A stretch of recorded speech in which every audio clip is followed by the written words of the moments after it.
Perfecto. Bueno, pues primero que nada, voy a dedicar esta tertulia a todos nuestros seres queridos que ya no están con nosotros, aquellas personas, tanto de ustedes como mías, quienes ya han abandonado este mundo, quienes ya han partido de este mundo, pero también se la voy a dedicar a los estudiantes, aquellas personas, aquellas personas en formación que todos estamos en constante formación, pero aquellos que tenemos en estos momentos o tenemos el privilegio de tomarlos por discípulos, quienes a partir de sus preguntas nos introducen al taller de la indagación, al taller de la investigación, como les he sugerido.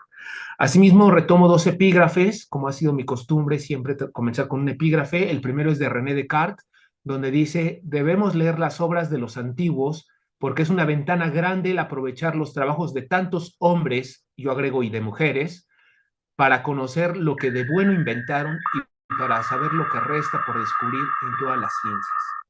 Y también retomo, en relación al título que se ha sugerido para esta ocasión de Líderes y Movimientos Sociales, una cita de Tejeda González, donde dice, los movimientos sociales se diferencian de otras formas de organización colectiva, ya que están insertos en una imagen progresiva de la historia. Se les asocia naturalmente, hay un rigor, con el cambio social y por ende con una opción de futuro. Dicho lo anterior, parto al objetivo de esta tertulia, la cual va a ser a partir de la recuperación de diálogos epistémicos comunes, se cuestionará sobre la necesidad de la figura del líder en el seno de los movimientos sociales al interior de sociedades complejas, a fin de abrir el debate sobre este rubro. Parto del primer punto metodológico, que son la recuperación de análisis de contenidos, concretamente la herramienta de diálogos epistémicos comunes, los cuales es la fusión dialógica y sinérgica que existe entre los marcos epistémicos de Rolando García, que retoma la interdisciplina, que fundamenta la investigación interdisciplinaria, con los diálogos de saberes que retoma Sotolongo y Carlos Delgado, que nos apoya y nos introduce a la metodología transdisciplinaria. En ese sentido, los diálogos epistémicos comunes tratan o refieren de esta metodología que no solamente consulta, no solamente busca que el investigador sea autodidacta con la intención de volverse un políglota científico que a su vez trate de aspirar a volverse a realizar investigaciones transdisciplinarias, sino que también se apoye del constante debate a todos los sectores, el constante debate con otros sectores académicos, con otros sectores no académicos, con estudiantes, con gente común, quienes tienen también su propia historia. Y a partir de esas discusiones constantes y confrontaciones teórico-argumentadas que trascienden la retórica, se busca, los diálogos epistémicos comunes buscan llevarnos a nuevos senderos de investigación donde nos permitan visualizar otros niveles de la realidad, de una realidad que está en múltiples cambios, en múltiples circunstancias, pero sobre todo es altamente impredecible. Como ejemplo de este pequeño diálogo de comunes, me atrevo a hacer una recuperación de este pequeño video de Los Simpson, que nos recuerda a Stephen Hawking con su obra sobre la radiación de Hawking, pero también sobre la postura de cómo él imaginaba los hoyos negros. Y aquí esa teoría de los hoyos negros, esa teoría de los agujeros negros, de la radiación de Hawking y otros elementos que en la actualidad ya dieron pauta para dar el último premio Nobel, donde desde mi punto de vista, el Nobel de Física, que se lo dieron a Penrose y a estos dos personajes más, que desde mi punto de vista, desde mi punto personal, ese es el acta de nacimiento de las teorías de la complejidad. Entonces, aquí retomo este pequeño video de Los Simpson que nos alude a este ejercicio de diálogos epistémicos comunes, es decir, el encuentro del debate de la ciencia en cualquier espacio y con cualquier persona. Tu teoría de un universo en forma de rosquilla es intrigante, Homero. Tal vez deba probártela. Vaya, no puedo creer que alguien a quien no conozco salga con un sujeto como yo. Más que robar las ideas, yo creo que ahí está la cuestión de las revoluciones paradigmáticas cunianas que retoma de Coire, donde los paradigmas no significa que van a estarse confrontando con la intención de derrocarse continuamente, sino que, y desechar el derrocado, sino que es a partir del paradigma derrocado, ese puede enriquecer a otras disciplinas. De ahí que el último premio Nobel de Física que se entrega no solamente recuperó elementos de la física cuántica que fusionaron y dialogaron con la física mecánica, sino que recuperaron muchos de los saberes ancestrales. ¿Quién puede olvidar que Heisenberg y que también Prigogine se apoyaron de mitos que los trabajaron los antropólogos, los sociólogos, sobre todo de mitos norteamericanos, de los indios norteamericanos, para explicar la física cuántica? Bueno, dicho lo anterior, ya entro de lleno con lo que le llaman la pregunta fundamental. ¿Existirán las sociedades complejas? Debemos recordarnos que desde sus orígenes muy primigenios, el ser humano se ha caracterizado por observar la naturaleza, se ha caracterizado por ver estos procesos de migración, por hacerse preguntas ontológicas como ¿quién soy yo? Pero también qué papel juego en el mundo. Tomando en cuenta, me estoy remitiendo a la época del Paleolítico, del Neolítico, donde se fundamenta esta cuestión cogitante y esta cuestión también del cómputo que tanto habla René Descartes, tomando en cuenta de que en ese preciso momento el ser humano se encuentra en desventaja física y fisiológica frente a otras especies animales que son mucho más rápidas, tienen otras herramientas de defensa y sobre todo tardan menos en que sus crías nazcan. Y cuando nacen no son tan dependientes como las humanas. Entonces, cuando nosotros vemos la selección natural, el ser humano era una pieza en el tablero de ajedrez que verdaderamente tenía que estar, como le pasó a los demás miembros de la familia filogenética, las otras especies filogenéticas del Homos, tenía que extinguirse. ¿Por qué? Porque vamos en sentido contrario a tener habilidades que nos permitan una supervivencia. De hecho, somos carnada, somos el alimento, somos el costal para que lo golpeen otras especies, que son más fuertes, más veloces, más rápidas y tienen garras, tienen colmillos, tienen otras cualidades que nosotros no tenemos. El detalle fundamental es que el ser humano empieza a explotar esta cuestión cogitante después obviamente hay una transformación fisiológica, biológica, y después hay una transformación cerebral, pero en esa transformación cerebral empieza con esta cuestión cogitante, computante, en donde no solamente se observa al entorno, no solamente se trata de entender cuál es mi relación con el entorno, qué papel juego yo con él, pero sino que también es qué relación tengo yo con los creadores del entorno, es decir, los dioses. Y en ese tenor de ideas empiezan a aparecer, o vaya pues, la época del Paleolítico y el Neolítico van a ser la cuna de lo que van a ser las disciplinas contemporáneas, concretamente de la física, la filosofía, la economía, la administración y las ciencias políticas. ¿Por qué? Porque en todas ellas empiezan a aparecer figuras como quiénes son los que gobiernan, quiénes son los que nos organizan, quiénes son los que hay que rendirles cuentas por la cuestión intelectual que desarrollan, quiénes son aquellos que se van a dedicar a la cacería, la división sexual del trabajo, la división del trabajo, pero sobre todo me interesa recuperar esta parte que tanto enfatiza la postura de los líderes concretamente desde el Paleolítico.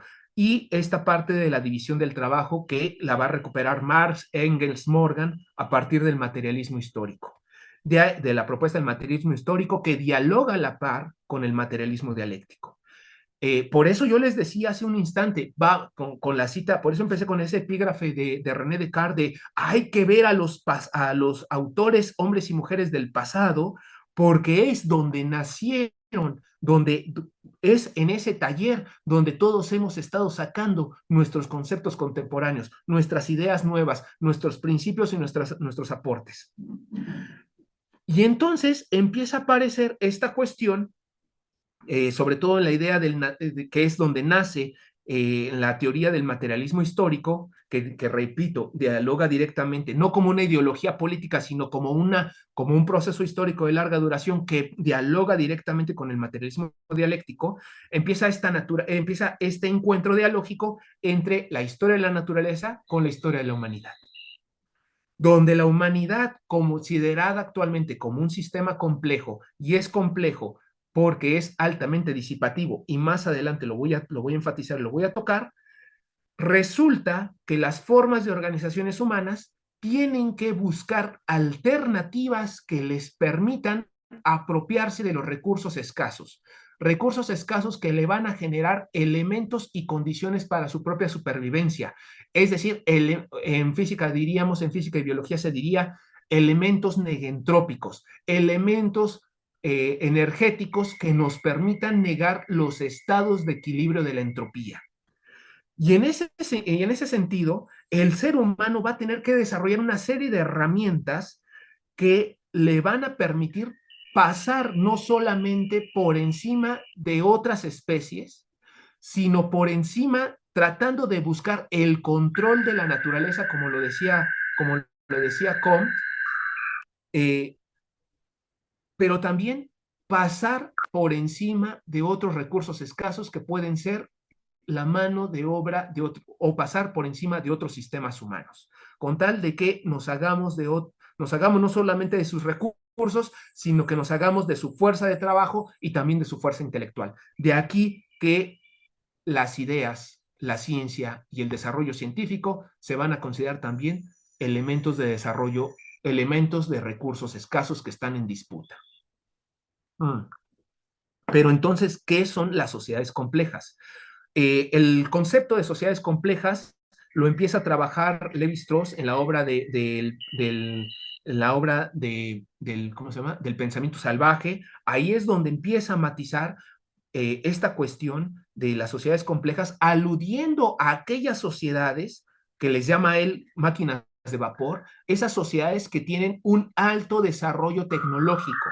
Pero ese alto desarrollo tecnológico no significa que están más avanzadas que las sociedades simples, solamente es que las condiciones de incertidumbre que tuvieron estas sociedades que llamaríamos complejas fueron más benévolas en comparación a las sociedades simples, las cuales son asociadas le llama sociedades reloj, porque no hacen un gasto completo o total del medio ambiente, no hay una explotación de tal magnitud que haya un impacto mayor sobre otras especies o en el entorno que ellos tienen. Es de ahí que aparecen dos críticas. Una primera crítica es a favor de Lévi-Strauss, donde Bertalanffy recupera el concepto de sistema y Bertalanffy empieza a hacer con su obra de la teoría general de sistemas, empieza a hacer esta relación isomórfica que requiere toda metodología interdisciplinaria y transdisciplinaria sobre categorías compartidas. Es decir, Bertalanffy descubre que el concepto de sistema tanto lo utilizan en las ciencias predominantemente cuantificables como en las ciencias sociales. No digo humanas porque ¿qué ciencia no es desarrollada por seres humanos? Entonces yo nada más diré ciencias sociales.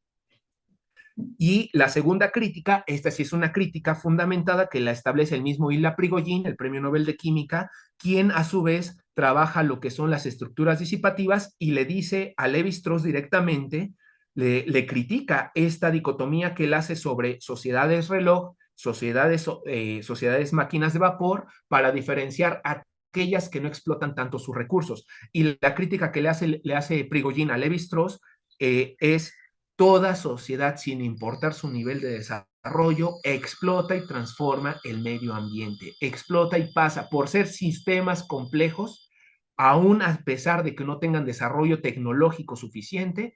Cuando digo tecnológico estoy hablando industrial, aún cuando no tengan un desarrollo industrial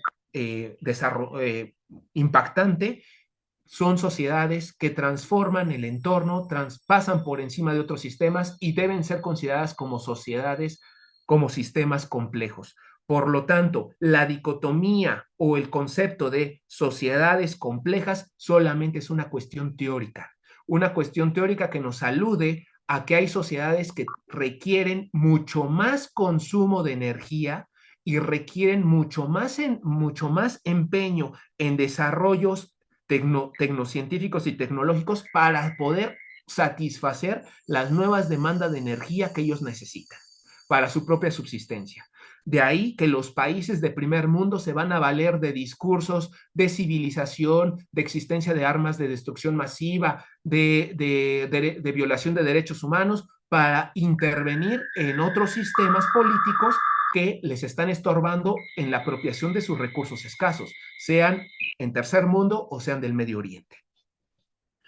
Lo más importante es de que hay que considerar que hay una dialogía entre, aquí es donde Levi-Strauss se defiende y dice, a ver, al momento de que se hace la distinción entre sociedades reloj y sociedades máquinas de vapor, no se está diciendo que hay unas que están más avanzadas y otras están más retrasadas o que son tontas, sino que se está diciendo que los cambios socioculturales hay avances y hay retrocesos y que las condiciones, y aquí se está apoyando un poco de Darwin, se está apoyando de Marx, Levi-Strauss, las condiciones del entorno no les fueron favorables frente a las sociedades desarrolladas tecnológicamente.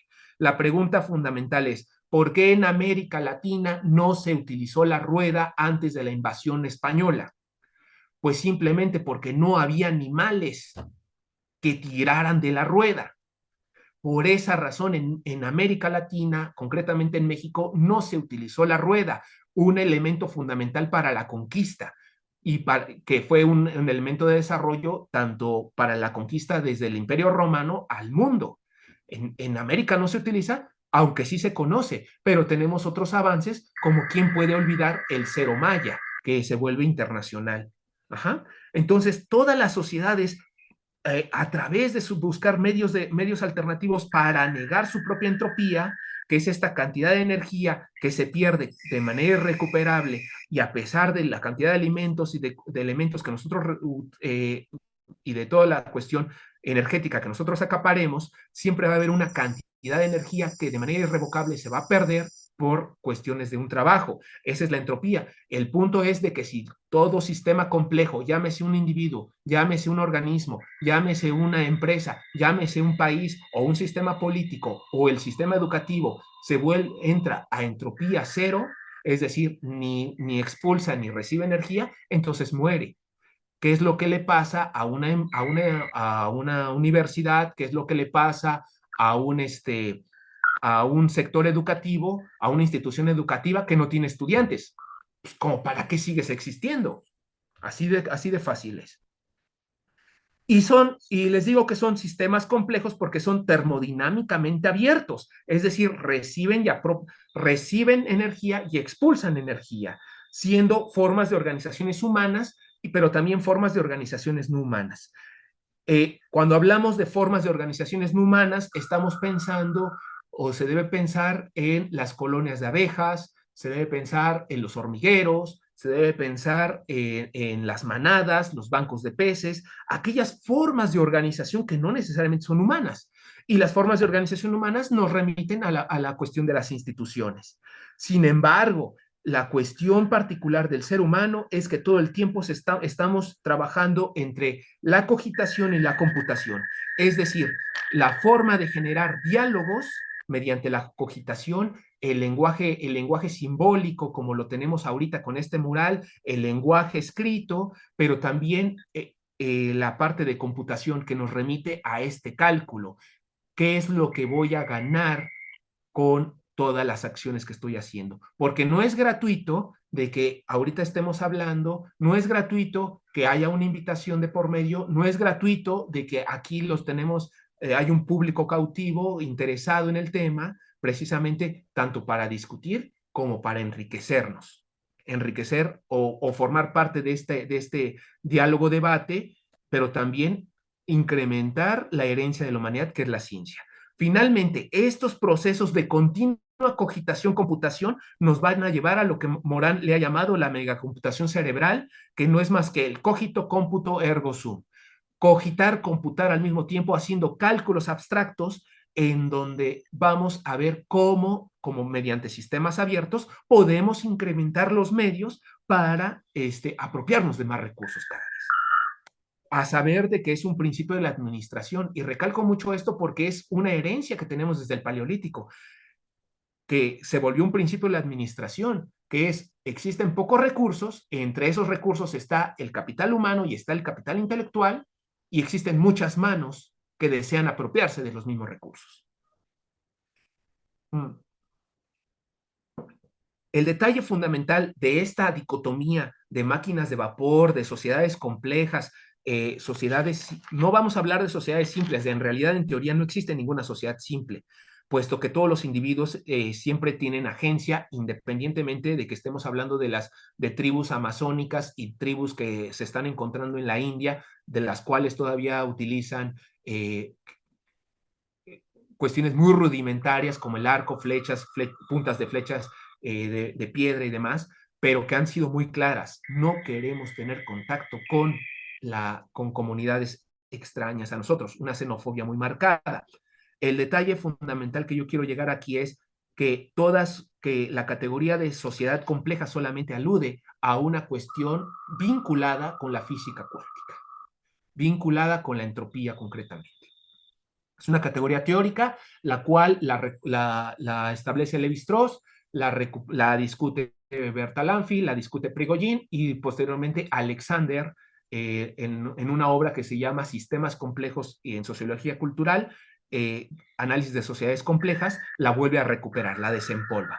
Pero el punto fundamental de estos diálogos donde existe la cogitación, el cómputo ergo sum, es que nos lleva a pensar que el ser humano es, sobre todo por una tradición de Protágoras, seguida con el Timeo, el Cratilo y Gorgias, obras que están ilustradas en las obras de Platón, nos vienen a recordar que existe algo llamado el antropocentrismo, es decir, el ser humano como la medida de todas las cosas. Sin embargo, ese antropocentrismo ha sido debatido con el proceso histórico de larga duración del análisis de la historia propia de la arqueología de saberes Foucaultiana, en donde a partir de los análisis que hizo en su momento la primera científica que fue Hipatia, seguido por los descubrimientos que hizo Copérnico, rematado por los trabajos de Galileo Galilei, donde descubrimos que el planeta Tierra solamente es un satélite más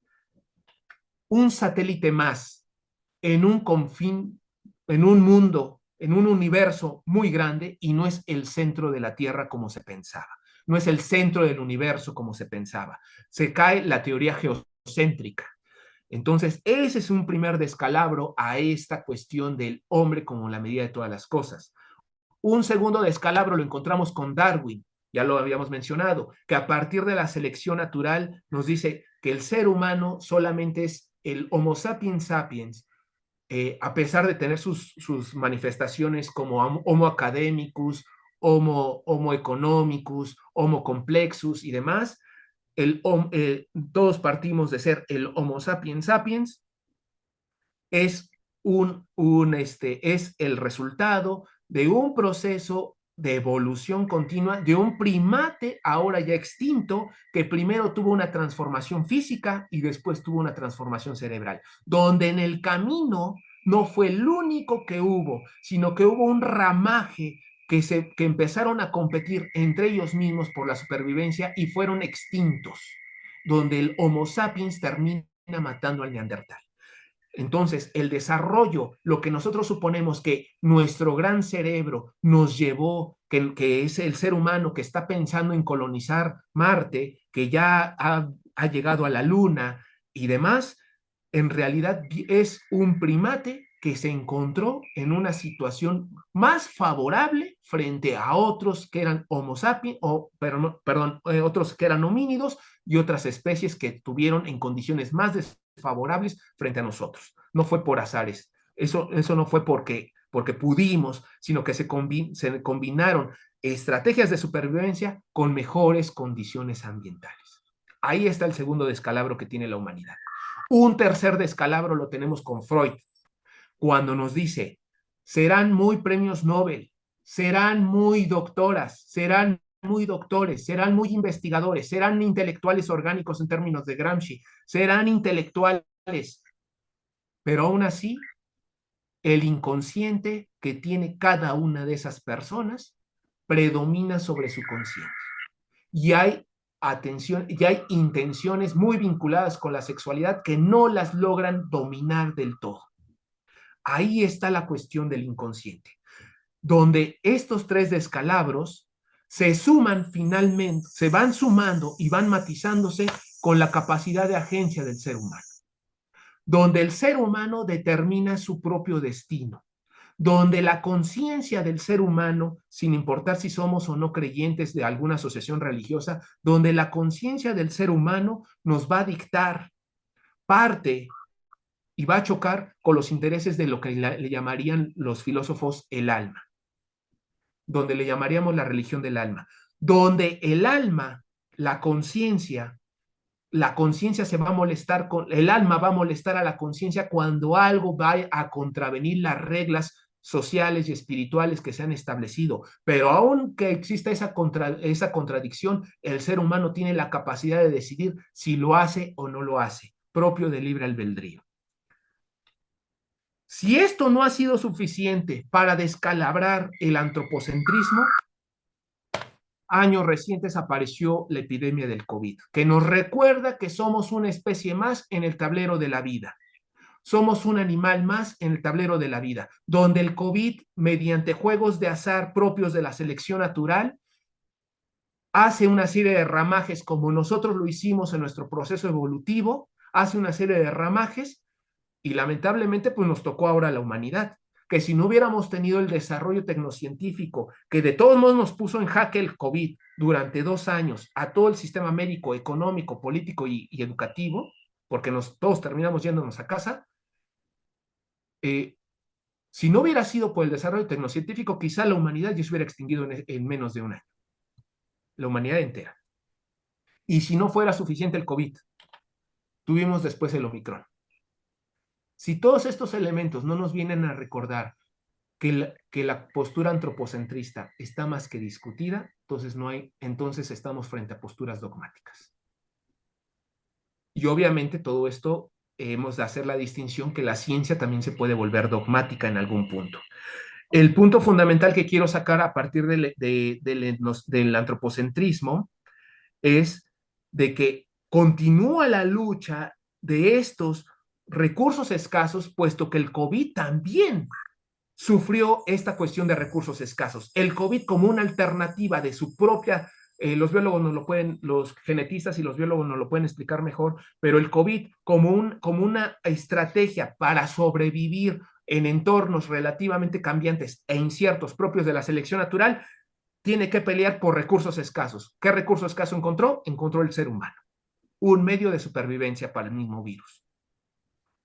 No lo juzgamos al virus, no tiene cerebro, no tiene alma, o podemos decir que no tiene alma, simplemente está jugando las cartas que le tocó, y entre las cartas estábamos en la baraja nosotros, como humanidad entera. En este tenor de ideas, que este punto de recursos escasos que son necesarios apropiarse, como lo hizo el COVID, ese discurso seguramente lo recuperaría Adams, lo recuperaría Levi-Strauss, Marx y el mismo Prigogine, pero otra manifestación de recursos escasos lo encontramos con la noción del eurocentrismo, cuando los países de primer mundo, desde épocas posteriores previas a la revolución industrial y propias de la revolución industrial, se empezaron a repartir el mundo. De hecho, hasta se inventó el famoso juego del Monopoly, que lo conocemos como el turista mundial en México, ¿no? Donde no hay mejor ejemplo de cómo uno se divide el mundo, cómo los jugadores se reparten el tablero del mundo.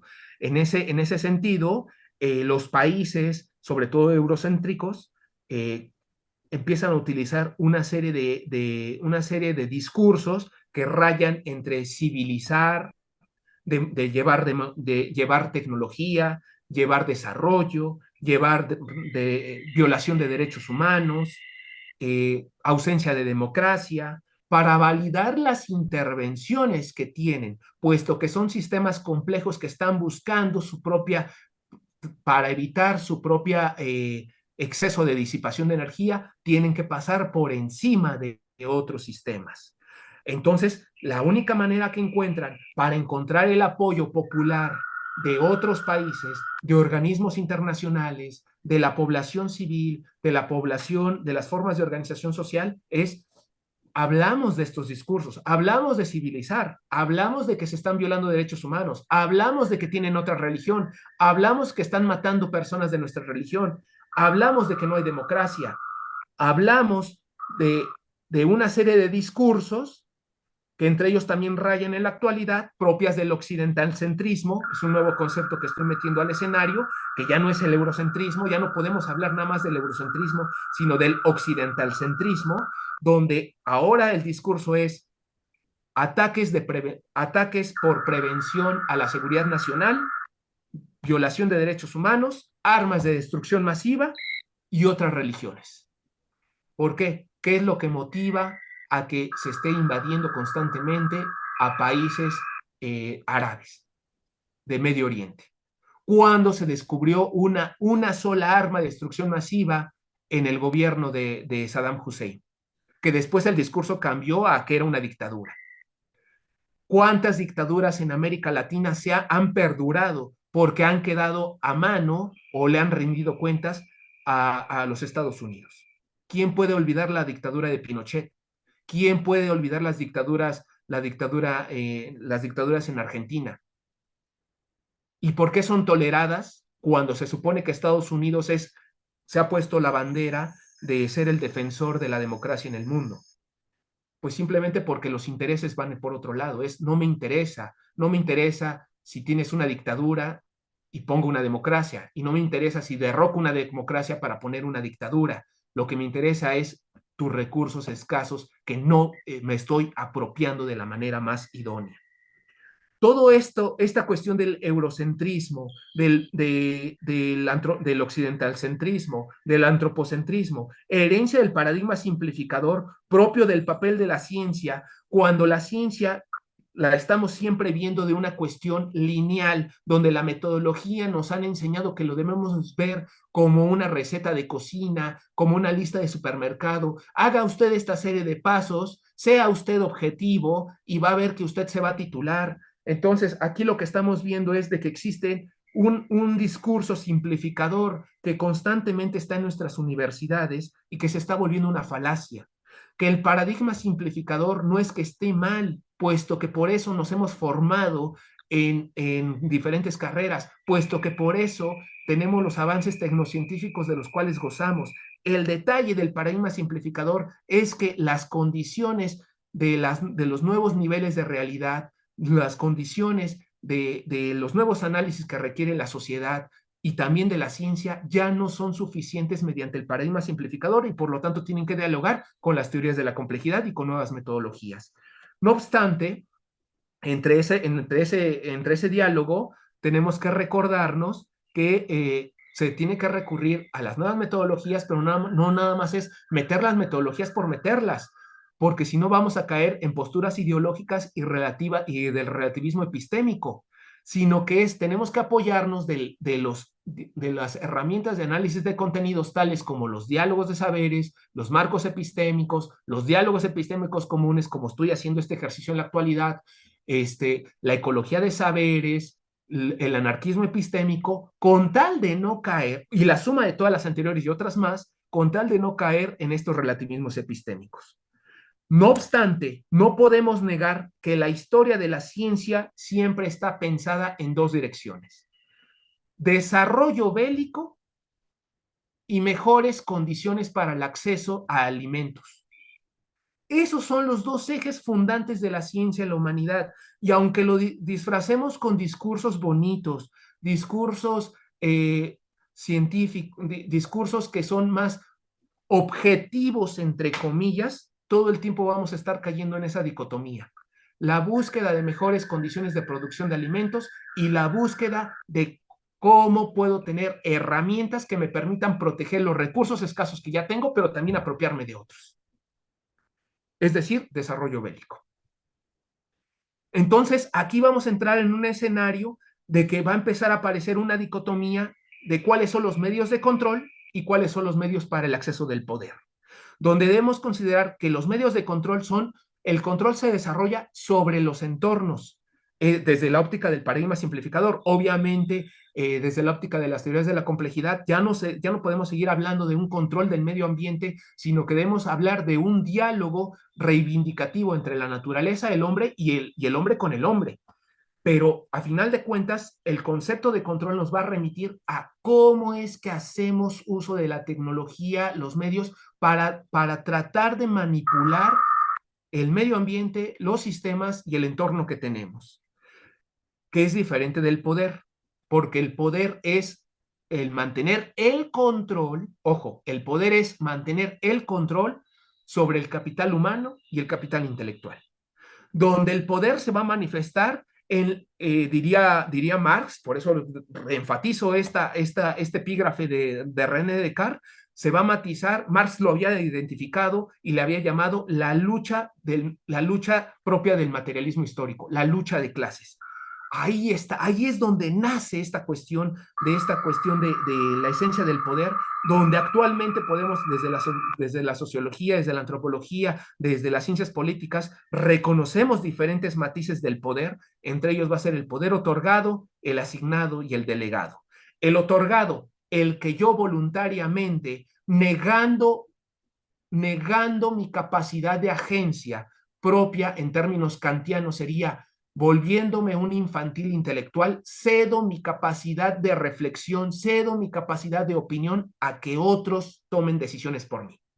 Por eso se vuelve una cuestión, un intelectualismo infantil, porque es cedo que otros decidan, cedo que otros opinen, y lo hago de manera conveniente para que si hay una consecuencia negativa, yo no sea el responsable directo. El poder asignado, el que le otorgas, el que le asignas por cuestiones institucionales a una persona, los puestos públicos, los puestos de cargo, los puestos académicos, y el poder delegado, el que se lo das a varias personas, pero con el detalle de que tú dialogas como un intelectual, con un intelectual, un intelectualismo maduro, dialogas y discutes con ese poder que le estás otorgando temporalmente a ciertas personas o ciertos grupos, donde la información y el conocimiento, vuelvo a recalcarlo, se vuelve un recurso escaso. Y por lo tanto, retomando esta cuestión del materialismo histórico, no podemos olvidar la confrontación entre el Estado, los medios de producción y la lucha de clases, donde volvemos a caer al mismo punto, el papel del capital humano y el capital intelectual. Siguiendo avanzando, me lo voy a ir más rápido, porque ya creo que me estoy colgando mucho. Hemos a hablar de la cuestión del liderazgo, entendida desde la administración como aquel conjunto de habilidades directivas que un individuo tiene para influir en las formas de ser o actuar de las personas o de un grupo de trabajo determinado a fin de lograr un conjunto de metas o el cumplimiento de los objetivos.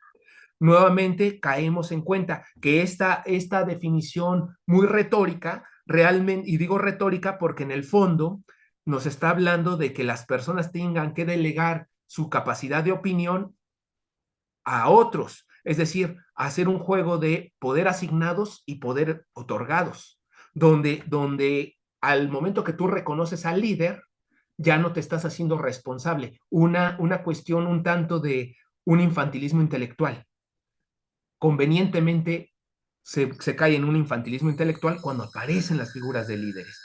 Y entonces aparecen también otras figuras que son los líderes sociales y los líderes carismáticos, propios que utilizan obviamente esta cuestión de cogitación-computación, pero sobre todo la cuestión retórica. La retórica la vamos a definir o se va a definir como aquel discurso que convence masas, que es propio de los políticos, que es propio de los abogados, donde te dan una suerte de razones que tienden a convencer, aunque el fundamento no tenga argumentación, aunque no haya una argumentación fundamentada.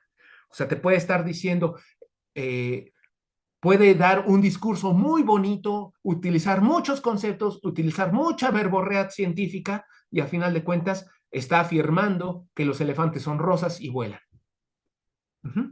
Que es propio de los intelectuales orgánicos en términos de Gramsci, y que estos a su vez utilizan este infantilismo intelectual o tratan de enfatizar o tratan de crear condiciones de un infantilismo intelectual, que es lo que yo lo he descubierto como una parte de esa policrisis mediática, la capacidad que ha generado en la actualidad el Internet como un elemento de policrisis, donde ya no tenemos certeza de si la información es verídica, es falsa, es verídica o no lo es, sino que la gente ya lo asume como que es verídico porque lo dice una X persona que nunca se identifica, que nunca explica cuáles son sus bases teóricas, cuáles son sus bases epistémicas, cuál es la metodología que utilizó, pero que finalmente a partir de la retórica y de hacer brillar este infantilismo intelectual, nos termina dando información que se vuelve masiva. ¿Cuántas veces escuchamos durante la pandemia de COVID personas que salían paradas? Vimos varios videos, de hecho hasta hubo en México hubo mucho aviso en la televisión que no se hiciera caso a esas fuentes que se difundían en las redes sociales, porque aparecían personas con una bata enfrente de algo que parecía ser un hospital y decían, si usted está enfermo de COVID, salga y asolece tantas horas o vaya y quítese el cubrebocas frente a otras personas sanas y usted escupa o tosa a propósito y de esa manera usted va a ir diseminando, va a ir reduciendo el efecto que usted tiene del COVID. O sea que como una fuerte de transmisión, ¿no? Que a medida que tú lo transmitías a más personas, tú te ibas liberando poco a poco del COVID. ¿Y cuánta gente sí lo hizo? Cuando sabemos que eso era una forma de epidemia, un foco rojo de epidemia, hacer eso, y no te generaba la cura. Pero ¿cuánta gente sí lo hizo? Y entonces se hizo masivo en WhatsApp, en Facebook, en todas las redes sociales, gente que sin identificarse, sin decir sus grados académicos, sin decir su nombre, y solamente por traer una bata, decía esa sarta de mentiras. Entonces ahí es donde estamos jugando con esas formas de liderazgo que son asignados, reconocidos, propios de las instituciones, de las jefaturas, pero que apelan completamente a este infantilismo intelectual.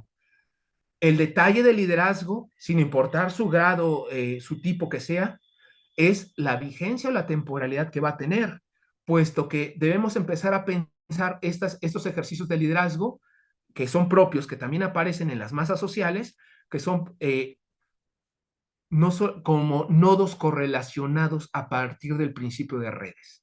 No obstante, empiezan a aparecer aquí preguntas. ¿Serán o no serán necesarios los líderes en los movimientos sociales? A saber que los líderes se apoyan del discurso retórico, pero también se apoyan muchas veces de esta cuestión del infantilismo intelectual. Y empieza a aparecer este encuentro dialógico entre la organización civil y la sociedad civil, considerando a la sociedad civil como esta sociedad que diría Marx sería la sociedad burguesa, la sociedad que maneja el poder, donde debemos reconocer que existen dos tipos de poblaciones, la población socialmente reconocida o políticamente reconocida y la sociedad o la población socialmente numérica, que no significa ser un sinónimo a democracia. Ajá. Y en ese tenor de ideas aparece el primer modelo que quiero yo presentar, el cual es un modelo altamente no lineal que ocurre en los procesos de masas sociales. Cada una de estas etapas que son no lineales y que apuntan que se pueden brincar de una a otra y regresar de manera aleatoria, parten de nuestra vida cotidiana. Nosotros lo vemos al diario todo esto lo estamos viendo al diario. Incluso participamos de esto al diario sin saberlo. Y lo vamos a identificar solamente por cuestiones de temporalidad, por cuestiones de las consecuencias que resulta de nuestros actos, pero también por los matices que voy a ir dando a continuación. A saber de que a pesar de ser un diagrama horizontal, es un diagrama altamente no lineal. Un conglomerado lo defino como aquel grupo de personas que tienen un interés en común, pero con cuestiones particulares, propias de los no lugares de Mark Aug. Por ejemplo, cuando vamos en el metrobús, cuando vamos en el tren, cuando vamos en el metro, todos tenemos, cuando es día entre semana, todos tenemos la misión de irnos a trabajar, tomar el transporte público.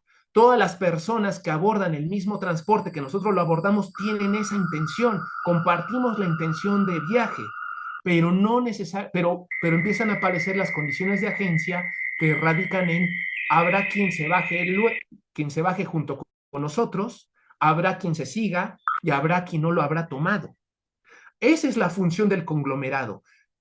Compartimos espacios, compartimos momentos, compartimos circunstancias, pero tenemos intencionalidades diferentes y nuestra intencionalidad no la compartimos con el otro, porque a pesar de que nos bajemos en el mismo lugar o nos quedemos en la misma estación, cada quien va a tomar su propia ruta si es que no vamos acompañados. Esos son los conglomerados, aquellos grupos de personas, aquellos encuentros masivos, multitudinarios, pero que cada quien tiene su propia intencionalidad y nuestra intencionalidad dura durante el tiempo que el contexto nos lo obligue, no por otra cosa, no tenemos una interacción más allá, propia de los no lugares de Mark Out. A diferencia de las multitudes que parten de esos mismos conglomerados, pero existe una intencionalidad de permanencia. Por ejemplo, aquella multitud que se pone a danzar cuando hay un concierto público. Todos tienen la intención de ir al concierto, todos tienen intención de permanecer durante el concierto o durante la conferencia. Esas son nuestras multitudes, son nuestros auditorios. Ajá. Ahí la parte de conferencia no ajusta tanto a multitud, sino apunta más a la masa. La masa se va a diferenciar de la multitud a razón de que la masa es altamente pasional. La masa se vuelve altamente voluble. Opera a partir del instinto pasional. Opera a partir de los sentimientos. Puede ser que vemos que una persona está agrediendo a otra persona en cualquier lugar y nos acercamos cual multitud primero a observar cómo se golpean. Pero si un tercer agente se mete ya sea a separar o a golpear, puede que ocurra que alguien más se meta, conozca o no conozca a los participantes. Ahí es donde empieza a funcionar, ahí es donde dejamos de ser multitud que observa para volvernos una masa que empieza a intervenir y que de repente puede tomar partido y generar movimientos de escalada. El detalle que ocurrió en Estados Unidos de la toma del Capitolio fue a razón de que empezaron a emerger líderes dentro de masas.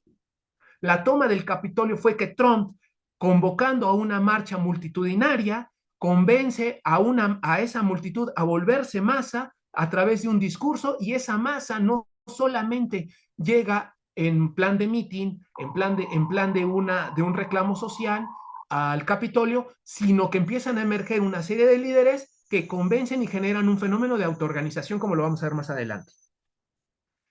El movimiento social, que pueden hacer de un conglomerado, que pueden hacer de una multitud, que pueden hacer de una masa, es el resultado de un proceso de constante convenio entre los participantes, donde hay redes ya de apoyo.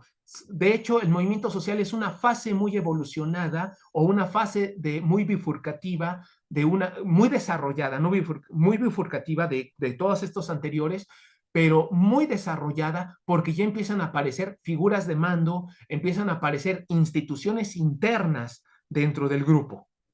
¿Quién es el que se encarga de distribuir los panfletos? ¿Quién es el que se encarga de escribir el contenido del panfleto?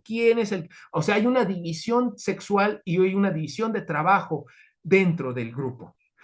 Y sin importar el tamaño del grupo, porque por eso teníamos ligas en México en el 68 que eran conformadas de 5 personas, sin importar el tamaño del grupo, se pueden empezar, esos pequeños grupos o esos nodos se pueden empezar a contagiar con otros nodos, ya sean propios de una masa, de una multitud o de un conglomerado o de otros movimientos sociales, y terminamos haciendo organizaciones civiles.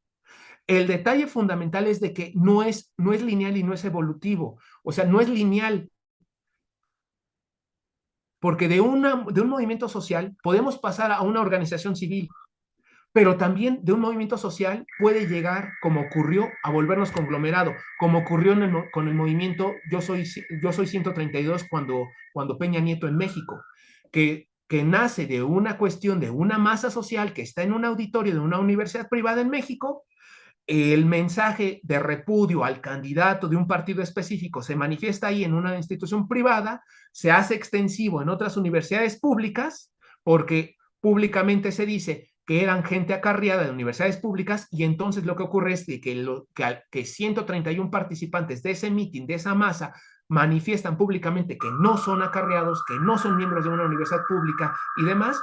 Entonces empieza un diálogo interno con otras instituciones de educación, otros sectores de la educación, se hace un movimiento nacional de diferentes escalas, pero termina en conglomerado. ¿Por qué? Porque ese candidato que repudiaban termina tomando el poder.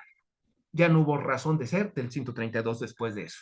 Hubo manifestaciones, hubo expresiones de otro tipo, pero como tal el 132 desaparece una vez de la toma del poder. Pero nos queda la pregunta, ¿son o no son necesarios los líderes? Puesto que dependen de la temporalidad del movimiento, dependen de la temporalidad de la masa. Y hay otra cosa. Aquí es que sí son necesarios los líderes. El líder no es igual a un intelectual, puede tener sesgos intelectuales, pero el líder sí se puede volver un intelectual orgánico, es decir, un intelectual vinculado a los designios del poder.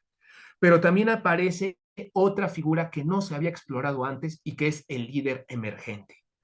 Ese líder emergente es el que nace de la nada de estos movimientos multitudinarios, de estas cuestiones de masa, de estos movimientos sociales. Nace en cualquiera de esos tres momentos y que logra convencer, dada el contexto, dada la circunstancia, dada la situación, convence a otros que le sigan por un tiempo determinado. El líder emergente. Esa es una categoría que no se había trabajado o que no se ha analizado todavía totalmente. Sin embargo, para poder seguir trabajando con esto, obviamente tenemos que trabajar con las cuestiones de modelos. Acá arriba no les deja ver, pero aquí arriba dice el modelo del átomo de parentesco. ¿Qué es un modelo? Como estamos hablando de sistemas complejos y demás, obviamente los sistemas llevan modelos. Un modelo es una representación abstracta de una parte minúscula de la realidad. Y como herencia de este paradigma simplificador, donde se parte de la teoría kuhniana, del principio de las revoluciones científicas kuhnianas, la confrontación paradigmática, donde el paradigma derrocado no se olvida, sino que se comparte con otras disciplinas. Resulta que las ciencias sociales, la física, la química y otras áreas han recuperado de las ciencias sociales varios conceptos. Ahorita voy a tocar algunos, pero las ciencias sociales, irónicamente, como en una suerte de estado de presunción de las mismas ciencias sociales, se han visto muy lentas comparativamente a las ciencias cuantificables, en la recuperación de posturas teóricas y de modelos teóricos desdeñados en las ciencias cuantificables. Algunos pocos destellos de las que se han recuperado en la actualidad son, por ejemplo, a partir del átomo de hidrógeno, del modelo atómico que sugiere Niels Bohr del átomo de hidrógeno, Levi-Strauss arma lo que le llama el átomo del parentesco, que es esa imagen que está abajo del modelo atómico de hidrógeno y que resulta que replica al infinito en relación a la construcción de los árboles genealógicos de cualquiera de nosotros. El átomo del parentesco es un principio universal, es decir, una pareja se une sin importar, ahora ya sin importar la sexualidad, se une y puede ya sea adoptar o procrear, en este caso es procrear, a otros seres humanos. Pero ahora ya podemos hablar de la adopción. No obstante, el principio de intercambio continúa y siendo vigente sin importar el sexo de las personas y la preferencia sexual, donde parte que un hombre cede voluntariamente a su hermana a otro hombre a cambio de una esposa o a cambio de la hermana de ese otro hombre. Los discursos feministas como Simone de Beauvoir reclamaron esto y dijo tranquilamente dijo tranquilamente Levi-Strauss, que fue maestro de Beauvoir, dijo, cambiemos la ecuación, no pasa nada. Una mujer intercambia a su hermano por un marido. Así de sencillo.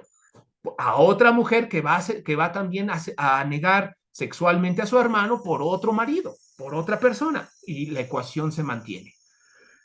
El principio del átomo del parentesco se llama átomo del parentesco porque es universal en todas las formas de organización social humanas sobre todo en las partes de los grupos occidentales, es cuando nosotros hacemos nuestro árbol genealógico, irónicamente salen n número de átomos de parentesco en un árbol genealógico de cualquiera de nosotros.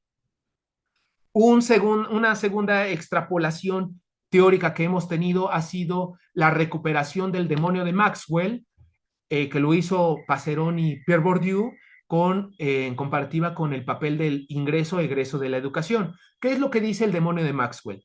El demonio de Maxwell nace a partir de la partícula de gases, partículas subatómicas, donde dice que si se junta un gas, partículas de gases calientes con uno frío, lo que va a ocurrir es de que van a encontrar un estado térmico donde se van a equilibrar y van a tener la misma temperatura. No dice nada nuevo.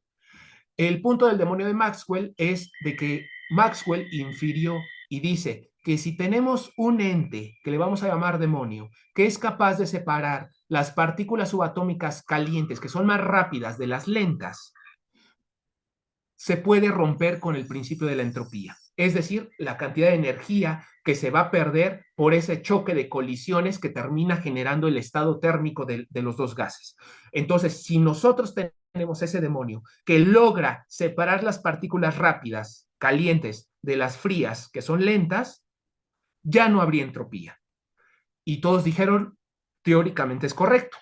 Cuando se trató de llevar a la práctica, cuando se trató de llevar a la práctica fue imposible. Cuando se revisó nuevamente la teoría, se descubrió que el acto de que ese demonio haga el ejercicio de separar A de B, de las rápidas de las lentas, genera un trabajo. Y si genera un trabajo, genera entropía. Por lo tanto, la segunda ley de la entropía sigue vigente. El demonio de Maxwell en física cuántica es erróneo.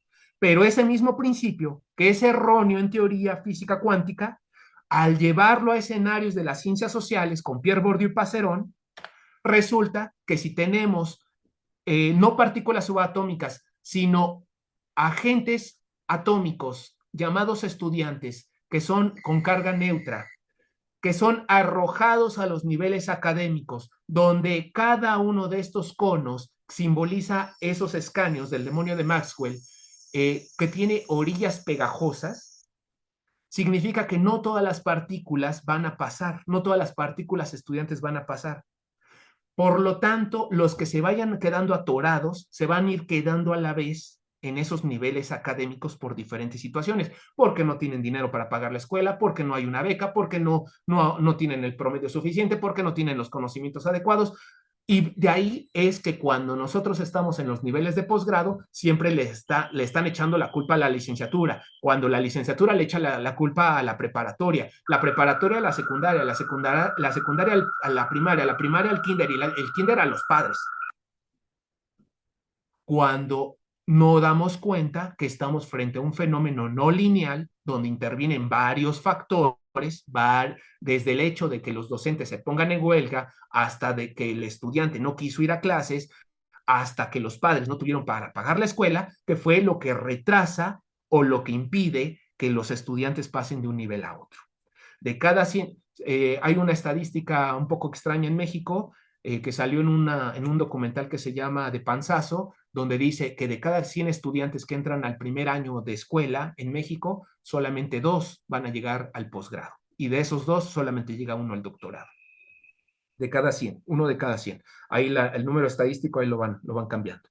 Pero es lógico, o sea, Pierre Bourdieu analiza este fenómeno en Francia, hace esta comparativa con Passerón y dice, bueno, podemos recuperar esta idea propia del demonio de Laplace, de Maxwell, lo podemos pasar al ingreso-egreso en nuestras facultades y universidades. Otro ejemplo lo retoma el diagrama Ishikawa, que a partir de abrir un pescado y ver cómo estaban sus espinas, de ver cómo está su columna vertebral, hacen una analogía con el demonio de Laplace, pero en sentido inverso. ¿Qué es lo que dice el demonio de Laplace? Que también es propio de la física cuántica, que una partícula se le puede conocer su dirección y velocidad, o sea, su trayecto y dirección, si nosotros somos capaces de entender, de comprender su ubicación y su velocidad. El detalle es de que es errónea porque o conocemos su velocidad pero ya no tenemos su ubicación, o conocemos su ubicación, pero ya no tenemos su velocidad. Es muy parecido al causa-efecto, o un ejemplo más sencillo, más mundano es cuando nosotros arrojamos una pelota, podemos, y si estamos del otro lado, podemos predecir más o menos en dónde la vamos a atrapar. El punto fundamental es que en la administración por objetivos, la APO, recuperan el demonio de Laplace, pero ahora en sentido inverso, es decir, a razón de una consecuencia de una tragedia económica, de una falla económica, veamos toda la serie de factores, toda la serie de agentes, toda la serie de situaciones que se presentaron que nos llevaron a esta situación caótica, con la intención de no volverlas a repetir. O sea, es todo el demonio de Laplace, pero en sentido inverso. Finalmente, ya me estoy acercando al final, ya no los aburro más, aparece el modelo de dramas sociales. El modelo de dramas sociales es una propuesta teórica que la hace Víctor Turner, no la diagrama, el diagrama yo me lo adjudico. Sin embargo, Víctor Turner da toda la pauta para explicar cómo operan las sociedades cuando se encuentran en crisis. Resulta que todo el modelo de dramas sociales comienza desde ruptura. Yo le estoy poniendo la parte de orden social porque ahorita lo voy a necesitar. Dice que todas las sociedades se encuentran en un estado de orden, pero cuando ocurre una situación emergente, llámese una intervención nacional, una invasión, un terremoto, un maremoto, alguna situación de crisis, puede generar estados de ruptura social. Esa ruptura, si no se tienen los elementos suficientes para contener esa crisis, esa situación de riesgo, lo que va a ocurrir es que entremos a una fase de crisis en la cual pueden aparecer figuras de poder, pueden aparecer alianzas, pueden aparecer rivalidades, y esa situación, si no se controla, va a generar que se empiecen a hacer grupos de poder que a su vez puedan pelear o no por establecer nuevos órdenes de poderes o alias nuevas políticas. El detalle fundamental es de que en esas disputas que pueden durar muchos años o pueden durar minutos, se tiene que llegar a una reintegración. La sociedad tiene que reintegrarse, pero en ese proceso de reintegración no necesariamente van a perdurar las instituciones que nosotros conocemos. Se buscan chivos expiatorios. Puede ser que se restablezca el orden de manera violenta, puede ser que se nieguen las instituciones que ya teníamos, puede ser que se busquen culpables, pueden ser mil cosas, pero también puede ser que se generen nuevos dramas sociales. En resumen, es un proceso no lineal, es un diagrama lineal que alude a procesos no lineales porque en cualquier momento puede tener avances y retrocesos y se puede brincar etapas. Es decir, de una ruptura podemos pasar a una reintegración de golpe sin haber pasado por etapas previas. Lo importante es, los puntos fundamentales es que si se entra en un estado de crisis, ahí es donde se empiezan a hacer cotos de poder y esos cotos de poder pueden estar negociando nuevas o pueden buscar establecer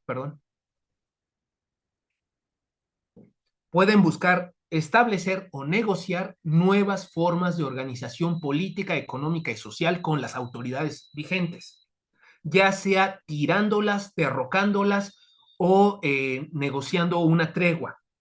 Ajá. Ahí es donde están los cambios de poderes, ahí es donde en estas situaciones cuando ocurren las revoluciones, es cuando ocurren, son como los latidos, son como las advertencias de que puede ocurrir un golpe de Estado, puede ocurrir una revolución, o sea, son como esos momentos de destello, que es aguas porque algo puede pasar, algo grande puede pasar. Al recuperar espero haberlo explicado bien este detalle, si no ahorita lo vuelvo a tocar. Al recuperar este pequeño diagrama que Turner nos lo regala en varias de sus obras, aparece el modelo catalizador no lineal que ya anteriormente ya nos lo habían comentado, que es uno de los resultados del libro que yo he escrito. Aparece el modelo catalizador no lineal que alude a lo siguiente. Toda la sociedad siempre se encuentra en organización, en un estado aparente de orden. ¿Por qué? Porque constantemente estamos perdiendo energía. El hecho de que yo constantemente estoy tomando agua es porque ya vengo de un desgaste de una clase que di hace unas horas y que no me agarra la voz en este preciso momento para hablar como tendré que hablar si hubiera estado descansado. Evidentemente hay una carga, hay una fuerte entropía en mi voz, una carga energética muy considerable. Pero todas las sociedades constantemente están perdiendo energía y por eso se están promoviendo políticas públicas, por eso se promueven intervenciones de organismos internacionales, por eso se promueven otra serie de estrategias que buscan contener o retrasar esas situaciones caóticas. ¿Por qué? Porque como todo el tiempo estamos perdiendo energía, constantemente estamos en una aparente negociación con situaciones caóticas, con situaciones que no nos inviten al reclamo popular. De hecho, es ahí cuando se activan los catalizadores culturales. Los catalizadores culturales son dos, los que son los institucionales y los sociales. Los institucionales los utiliza el Estado cuando tenemos chivos expiatorios, cuando usamos cárceles, hospitales psiquiátricos, la escuela, Foucault la identifica como un elemento de catalizador cultural, catalizador institucional, las cárceles mismas y los catalizadores culturales o sociales nos van a aludir a aquellas expresiones sociales que nos reducen el estrés frente a esta situación caótica o estos cambios culturales que no necesariamente son positivos o a favor de la mayoría de la población. Por ejemplo, lo que serían las marchas, los mítines, las huelgas, la, ¿cómo se llama? Los carnavales, los rituales de inversión. Por ejemplo, cuando se muere el Papa, cuando muere alguna autoridad, algún presidente, inmediatamente se activan los catalizadores culturales, que es suelten el humo, llamen al colegio cardenalicio, como nos ocurrió, llamen al colegio cardenalicio, vamos a elegir papa, soltamos humo y todo el tiempo la población católica está esperando que salga el humo blanco para que se reinstituya. Cuando murió la reina Isabel, inmediatamente el senescal tomó el poder de la corona británica, preparando rapidísimo la coronación de Carlos IV, ¿no? O Carlos III, bueno, del príncipe Carlos. ¿Por qué? Porque se necesitan los catalizadores culturales e institucionales que se combinen para evitar situaciones caóticas que nos lleven que lleven a la sociedad a cuestiones de incertidumbre. ¿Por qué? ¿Qué ocurre si estos catalizadores culturales o institucionales no fueron suficientes para contener el estado de crisis, el estado de cambio cultural que ha impugnado, que está manifestando la sociedad? Entramos a estados de incertidumbre. Esos estados de incertidumbre e inestabilidad social se pueden volver conflictos y al volverse conflictos sociales entramos a toda la dinámica de dramas sociales que anteriormente yo lo había explicado, donde pueden existir nuevos grupos de poder, nuevos grupos de choque, nuevos grupos de interesados, no solamente en hacerse de más recursos, sino hacerse del poder mismo y del control de otros recursos de otros sistemas. Esto fue lo que pasó con Trump cuando le dijeron que no iba a haber una reelección presidencial. Por eso él convoca una marcha, porque hubo un conflicto de intereses. Es cuando nosotros hablamos, aquí hay un conflicto de intereses, es ya los catalizadores culturales, institucionales no fueron suficientes y ya estamos dentro de la etapa de conflicto. Por eso decimos públicamente, aquí hay conflicto de intereses, porque ya hay rupturas, ya hay estados de crisis. Ajá. Y estas crisis pueden ser desde cuerpos académicos hasta niveles nacionales, incluso hasta con el vecino. Entonces, si entramos a esta fase de crisis, entramos a una fase de incertidumbre donde empiezan a aparecer diversas figuras, entre ellos puede ser que se incremente el número de conflictos, pero también aparecen nuevos dramas sociales. El detalle fundamental es que empiezan a aparecer las personas dejan de ser conglomerados, dejan de ser colectivos y se empiezan a volver masas sociales. Cuando las masas sociales se vuelven homogéneas, es decir, tienen líderes sociales que les reconocen, que les abanderan, que fue lo que pasó con Trump, empiezan a aparecer movimientos sociales. El detalle de que aparezca un movimiento social es de que el movimiento social puede operar en ese preciso momento como una masa o como una horda. que puede ser altamente violenta frente a las condiciones frente a las condiciones y el contexto, lo que les incita a las personas que están participando ahí a que se sientan con un poder que está por encima de cualquiera, incluso del mismo Estado, lo que nos lleva a una cuestión de incertidumbre e inestabilidad. En ambos casos, ya sea que haya una reintegración o se llegue a esta etapa, hay un proceso de irreversibilidad porque el Estado puede perder las figuras del Estado que ya tenía, o puede que tengamos mártires, o puede que se imponga la ley de una manera que nunca antes lo habíamos visto. Y sin embargo, las consecuencias de eso, de ese fenómeno, todos van a quedar en el corazón de los participantes, en la historia de esa nación y en la historia del mundo. ¿Quién va a olvidar que el país que se jacta de ser el más democrático en el mundo sufrió un movimiento social de tal magnitud que impugnó a toda la esfera política de su propia democracia? Y para muestra y recordatorio, aquí está el fenómeno de criticalidad autoorganizada.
To peacefully and patriotically make your voices heard. Today we will see whether Republicans stand strong for integrity of our elections, but whether or not they stand strong for our country.